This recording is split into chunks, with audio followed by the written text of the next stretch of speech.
मोहम्मद बिन कासिम का जन्म 31 दिसंबर 695 ईस्वी को सऊदी अरब के शहर ताइफ में हुआ था। इनके वालिद साहब का नाम कासिम बिन यूसुफ था। मोहम्मद बिन कासिम के वालिद एक जंग में लड़ते हुए शहीद हो गए थे।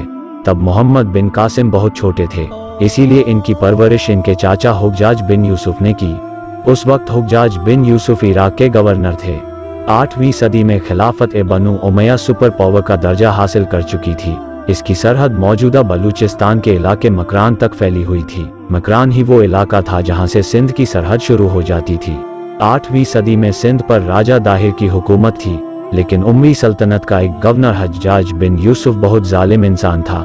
हज्जाज इराक का गवर्नर था, उसके इलाकों की सरहदें सिंध के साथ मिलती थीं। उसे अपने दौर में एक ऐसा मौका मिला जिसका उसने भरपूर फायदा उठाया और किसी भी चीज की परवाह किए बगैर सिंध पर हमला कर दिया।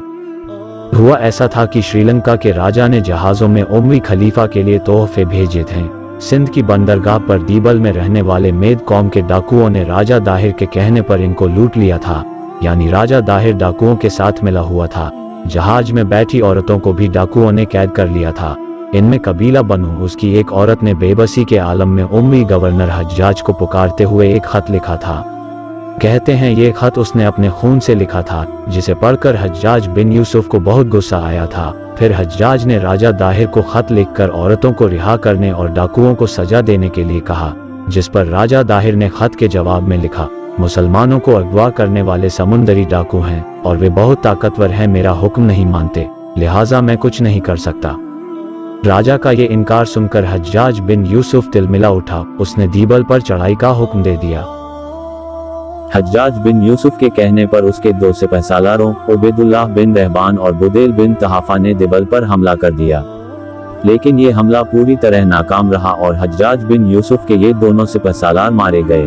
फिर हज्जाज बिन यूसुफ ने मोहम्मद बिन कासिम को हमले का हुक्म दिया।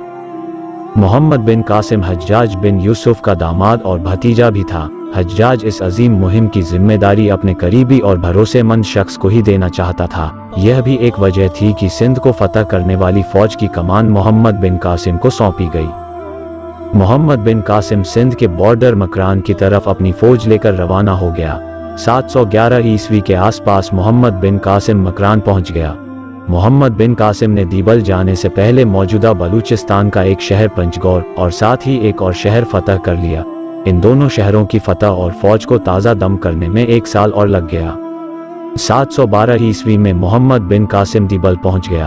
अब मोहम्मद बिन कासिम दीबल पर हमले के लिए बिल्कुल तैयार था। बस इंतजार था तो सिर्फ हज्जाज बिन यूसुफ के हुक्म का। सिंध का साहिली शहर दीबल अब अरब लश्कर के घेरे में था। कुछ दिनों की जंग के बाद दीबल पूरी तरह फतह हो चुका था। दीबल का कैदखाना खोलकर सारे मुसलमानों को निकाल दिया गया और 4000 मुसलमानों को शहर में बसा दिया गया। अब दीबल के बाद मोहम्मद बिन कासिम ने हैदराबाद को भी फतह कर लिया, मगर राजा दाहिर झुकने को तैयार नहीं था। उसने अपनी फौज को तैयार होने का हुक्म दिया, क्योंकि अब उसे हर हाल में जंग करनी थी, क्योंकि राजा दाहिर के अपने बेटे समेत कई सरदार मोहम्मद बिन कासिम के लश्कर से लड़ते हुए मारे जा चुके थे। फिर राजा दाहिर खुद अपनी फौज को लेकर आगे बढ़ा और अरब लश्कर से 3 मील की दूरी पर अपना कैंप लगा लिया। दोनों लश्करों में घमासान जंग हुई।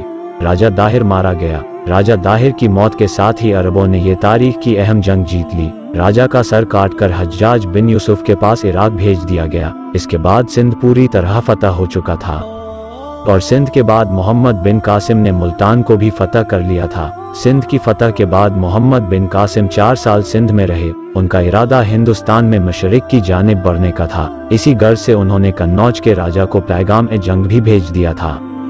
लेकिन 714 ईस्वी में हज्जाज बिन यूसुफ का इंतकाल हो गया और उसके अगले साल खलीफा वलीद बिन अब्दुल मलिक का भी इंतकाल हो गया। तो अगला खलीफा सुलेमान बिन अब्दुल मलिक बना, जो हज्जाज से दुश्मनी रखता था।